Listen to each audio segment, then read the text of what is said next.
মোহতারাম, আমাদের এলাকায় ঘর থেকে শিশুকে তুলে নিয়ে হত্যা করেছে জিন। আদৌ কি এটা সম্ভব? গত শুক্রবার রাতে ৪৫ দিন বয়সী শিশু ইমন মিজিকে পাশে নিয়ে নিজ ঘরে ঘুমাচ্ছিলেন মা রাহিমা বেগম। রাত আনুমানিক ৩টায় প্রকৃতির ডাকে সাড়া দিতে গিয়ে ফিরে দেখেন সন্তান ঘরে নেই। প্রায় আধা ঘন্টা খোঁজাখুঁজির পর শিশুটির লাশ পাওয়া যায় বাড়ির পাশের পুকুরে। এই ঘটনায় পরিবারের ধারণা সন্তান নিয়ে গেছে জিন। জিন কাউকে উঠায় নিয়ে মেরে ফেলা এটা সম্ভব কিনা? আল্লাহ তাআলা জিন জাতিদেরকে এমন শক্তি দিয়েছেন যেটা হয়তো আমরা দেখি না। জিন জাতিদেরকে এবং কারিন জিন কিন্তু আমাদের প্রত্যেকের সঙ্গে আছে, প্রত্যেকের সঙ্গে কারিন জিন কিন্তু প্রত্যেকের সঙ্গে আছে। নবীজির সাথে যে কারিন জিন ছিল তাকে নবীজি সাল্লাল্লাহু আলাইহি সাল্লাম ঈমান আনিয়েছেন, সে ঈমান এনেছে। তাহলে আমাদের প্রত্যেকের সঙ্গে কারিন জিন আছে। এছাড়া জিনদের মধ্যে ভালো খারাপ দুই ধরনের জিনই রয়েছে। খারাপ জিন যেগুলো আছে, এই জিনগুলো মানুষের ক্ষতি করার চেষ্টা করে। তো ক্ষতিটা করে কেন? ধরেন সেই দিনও আমি একটা ভিডিও দেখছিলাম এবং আমি জামিয়া কাসিমিয়া মাদ্রাসার এক ঘটনা থেকেও শুনেছি। অসংখ্য ঘটনা এমন ঘটেছে যে হয়তো একটা বট গাছের নিচে ঠিক দুপুরে, মানে যখন একেবারে 12টা, সূর্য মাথার উপরে, এই টাইমে জিনের চলাচলের টাইম। আবার গভীর রাতে জিনের চলাচলের টাইম। তো গভীর রাতটায় জিন চলাচল করে এবং ঠিক দুপুর একবারে সূর্য যখন মাথার উপরে তখন জিন চলাচল করে। তো এই টাইমে কোনো একজন হয়তো যাওয়ার সময় তার মাথার মধ্যে পা লেগেছে, যেটা জিন টের পেয়েছে, আপনি হয়তো টের পাননি, সে হয়তো রেস্ট নিচ্ছিল। তো এই জাতীয় ঘটনায় অনেক সময় দেখা যায় যে প্রচণ্ড আপনি মাথা ব্যথায় কাতরাচ্ছেন, আপনি জানেন না যে কোন কারণে মাথা ব্যথা হচ্ছে। আপনি এমআরআই করালেন, আরও অনেক পরীক্ষা নিরীক্ষা করালেন, সিটি স্ক্যান করালেন, কোনো কিছুতেই আপনি কোনো রিপোর্ট পাচ্ছেন না যে কোন কারণে আপনার এরকম প্রচণ্ড ব্যথা হচ্ছে। কিন্তু আসলে ব্যথা কিন্তু প্রতিনিয়ত হচ্ছে। তাহলে এটা থেকে বাঁচার জন্য আমাদের ঘর থেকে বের হওয়ার সময় নবীজির শেখানো দোয়াটা পড়া দরকার। বিসমিল্লাহি তাওয়াক্কালতু আলাল্লাহ, এই দোয়াটা পড়ে আপনি ঘর থেকে বের হন। বিসমিল্লাহি তাওয়াক্কালতু আলাল্লাহ, এটা পড়ে আপনি ঘর থেকে বের হন। লা হাওলা ওয়ালা কুওয়াতা ইল্লা বিল্লাহিল আলিয়্যিল আযীম পড়ে আপনি বের হন। আবার যখন আপনি ঘরে প্রবেশ করতেছেন, জিনের দলটা যেন আপনার সঙ্গে ঢুকতে না পারে। যেটা আপনাকে এই যেটা বললেন যে বাচ্চাকে নিয়ে গিয়ে হত্যা করে ফেলেছে, জিনের একটা দল আপনার সঙ্গে ঘরের ভিতরে ঢুকে প্রতিনিয়ত, যেটা হাদিসের মধ্যে আসছে। এটা থেকে বাঁচার জন্য আপনার আমার প্রয়োজন ঘরের ভিতরে ঢুকতে আপনি বিসমিল্লাহ বলে ঘরের ভিতরে ঢুকেন, সালাম দেন, আসসালামু আলাইকুম ওয়া রাহমাতুল্লাহ। এতে যদি কেউ নাও থাকে আপনি সালাম দেন, জিনের দলটা তখন বলবে যে আজকে আর আমি ঘরে ঢোকার সুযোগ পাই নাই। আর যদি আপনি সালাম না দেন, বিসমিল্লাহ না বলেন, এরপরে আপনি খেতে বসছেন, তখনও আপনি বিসমিল্লাহ বলেন নাই, আদরাকতুমুল মাবিত, তখন জিনরা বলতে থাকে, ওই দলটা বলতে থাকে যে আজকে ঘরের ভিতরে ঢোকার পারমিশন পেলাম, খাওয়ারও পারমিশন পেলাম। তো এইভাবে জিন কিন্তু আমাদেরকে ক্ষতি করার জন্য প্রস্তুত থাকে সব সময়।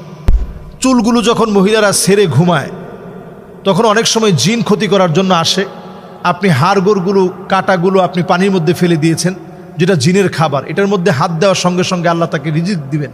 তো আল্লাহ তাকে যেটা দিয়ে রিজিক দিবেন ওইটার মধ্যে আপনি পানি দিয়ে ফেলছেন। পানি দিয়ে দেওয়ার কারণে জিনেরা প্রচণ্ড রাগান্বিত হবে এবং এই রাগান্বিত হওয়া থেকেই আপনার ক্ষতি করার চেষ্টা করবে। এজন্য এই সময়টাতে সতর্ক থাকা। হাড়, তারপরে মুরগির যেটা উচ্ছিষ্ট হাড়গুলো আছে, গরুর গোশত খাওয়ার পরে চর্বি অথবা হাড় অথবা মাছের কাটা, এগুলোর মধ্যে পানি দিবেন, এগুলো তাদের খাবার।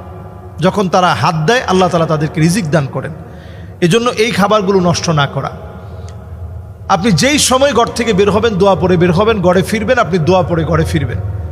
এবং এই কাজটা জিনদের দ্বারা করা সম্ভব, কারণ তারা যখন মনে করবে যে তাদের সন্তানকে আপনি মেরে ফেলছেন, ধরুন বাচ্চাটা ঘুমাচ্ছে গাছের নিচে, সেই গাছের নিচে আপনি গেলেন, সেখানে তার মাথার মধ্যে পা পড়লো, ছোট বাচ্চা। জিনরা কিন্তু হায়াত পায় খুব লম্বা, তারা বালেগ হয় 300 বছর বয়সে এবং তারা হায়াত পায় হাজার হাজার বছর, 3000 বছর, 2500 বছর, 2000 বছর জিনেরা হায়াত পায়। তো জিনদের হায়াতটা অনেক লম্বা। তো লম্বা হায়াতে তার আত্মীয় স্বজন সবাই যখন দেখবে যে তাদের একজন সদস্য মারা গেছে, আপনাকে মারার চেষ্টা করবে, ক্ষতি করার চেষ্টা করবে। এবং যারা আমরা প্রতিনিয়ত নিজেদেরকে জিনের বিভিন্ন ক্ষতি থেকে বাঁচাতে চাই, সূরা ইখলাস, সূরা ফালাক, সূরা নাসকে আমরা সঙ্গী বানায় নিব। ফজরের নামাজের পরে 3 বার, মাগরিবের নামাজের পরে 3 বার, অন্যান্য নামাজগুলোতে একবার একবার করে পড়ব। ঘুমানোর আগে একবার একবার করে পড়ব। আয়াতুল কুরসি আমরা তেলাওয়াত করব। হাদিসের মধ্যে আসছে, ফালা ইয়াজাল আলাইকা মিনাল্লাহি হাফিজ, আল্লাহ তাআলা আপনার জন্য জিম্মাদার হয়ে যাবে, আল্লাহ তাআলা আপনার জন্য জামিনদার হয়ে যাবে। গোটা রাত আপনি ঘুমাবেন, আল্লাহ তাআলা পাহারা দিবেন, আল্লাহ তাআলা আপনার জন্য জামিনদার হয়ে ফেরেশতাদেরকে নিযুক্ত করে দিবেন। আমরা এই আমলগুলো বেশি বেশি করার চেষ্টা করি। আল্লাহ তাআলা আমাদেরকে তৌফিক দান করুক। ইদানিং দেখা যাচ্ছে হিজাব পরিহিতা নারী যারা হিজাব করে নারায়ণগঞ্জ স্কোয়াড নামসহ বিভিন্ন নামে বেনামে বিভিন্ন জায়গায় বিভিন্ন ভিডিও কন্টেন্ট তৈরি করে শুধু ভাইরাল হওয়ার চেষ্টা করছে। তো পর্দার সঙ্গে এই জাতীয় কন্টেন্টগুলো কোনোভাবেই কি যায়? আসলে পর্দার সঙ্গে এই সমস্ত কন্টেন্ট যেগুলো আমরা দেখি, এই ইদানিং অল্প এই কিছুদিন ধরে এটা আমার খুব বেশি নজরে পড়ছে।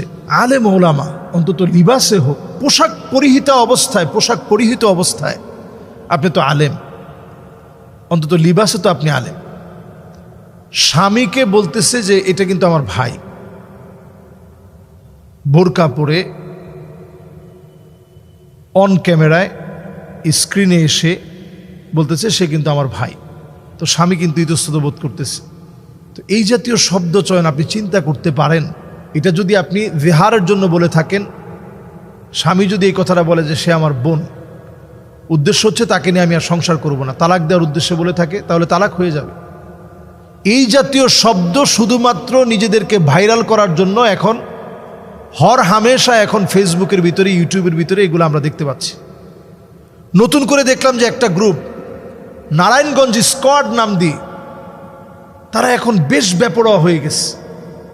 যেভাবে একটা সময় ফ্যাশন শো করা হতো, একটা সময় উলঙ্গ মহিলাদের বিবস্ত্র নাটকের যে প্রতিযোগিতা হতো, বিবস্ত্র নাটকীয় যে প্রতিযোগিতা চলতো, সেটাকে ধর্মীয় রূপ দিয়ে এখন নতুন করে কেমন যেন সবাই একরকম বোরকা, সবাই একরকম হিজাব, সবাই একরকমের পোশাক পরে এরপরে হাঁটতেছে।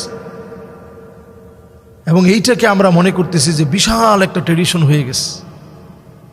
অচিরেই তাদেরকে উকিল নোটিশ দেওয়া হয়েছে, তাদের ব্যাপারে উকিল নোটিশ দিয়ে অচিরেই সিদ্ধান্ত গ্রহণের, পূর্ণ সিদ্ধান্তে যাওয়ার সব কার্যক্রম বাস্তবায়ন করা হচ্ছে।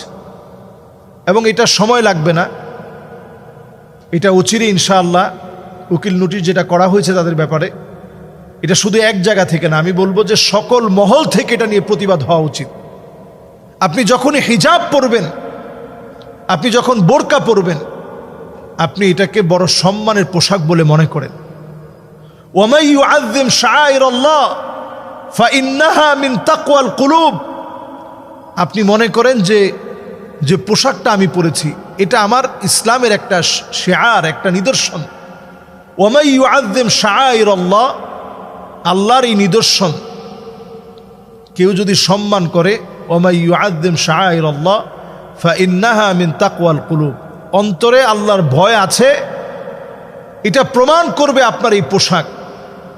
আপনার পর্দাটা যখন আপনি করবেন, এই পর্দাটা প্রমাণ করবে আপনি আল্লাহকে কতটুকুন ভয় করেন। এটা কোনো ফ্যাশন শোর জন্য আপনি পর্দা করতে পারবেন না।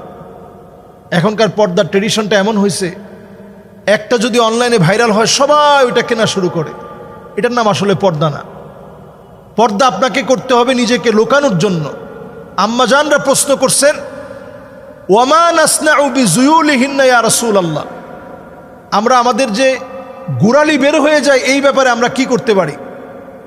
রাসূল করিম সাল্লাল্লাহু আলাইহি সাল্লাম বলছে যে গোড়ালি বের হয়ে যাওয়ার জন্য তোমরা যেটা করবা, একেবারে ঢিলাডালা আবায়া বা আমরা যেই বোরকাটা পরি, এটা যেন একেবারে ঢিলেঢালা হয়, যাতে করে অনেকটা অংশ ঢেকে রাখে। দেখবেন আপনারা অ্যারাবিয়ান এমন কিছু বোরকা আছে যেগুলো একেবারে মাটির সাথে লেগে যায়। নবীজি কাপড়ের এই অংশটাকেও ছেড়ে দিতে বলেছেন। কাপড়ের এই অংশটাও যদি আপনি ছেড়ে দেন, তাহলে পর্দার ক্ষেত্রে আপনি পরিপূর্ণতা মেনটেন করার চেষ্টা করলেন। এই যে আমরা এখন হাত মোজা, পা মোজা পরি এবং আমরা চেহারা ঢেকে রাখি, কেন? যাতে ফিতনা সৃষ্টি না হয়। বর্তমান এই সময়ে, ফিতনার সময়ে নানা রকমের ফিতনা সৃষ্টি হচ্ছে। আর সেখানে যদি আপনি ইচ্ছে করে ফিতনায় পড়েন, একটা স্কোয়াড নাম দিয়ে যদি আপনি সব মেয়েদেরকে নিয়ে নাচ গান, এরপরে অ্যারাবিয়ান স্টাইলে রুমাল পরে বিভিন্ন অঙ্গভঙ্গি, যে সমস্ত অঙ্গভঙ্গিগুলো কুরুচিপূর্ণ, এগুলো যদি আপনি বোরকা পরে যদি আপনি এই সমস্ত রুচিহীন কাজ করেন, এটা আল্লাহর কাছে জবাবদিহিতার সম্মুখীন হতে হবে। বর্তমান বাংলাদেশে এখনই এটাকে যদি নির্মূল করা না হয়, সামনের দিকে সাহস বেড়ে যাবে।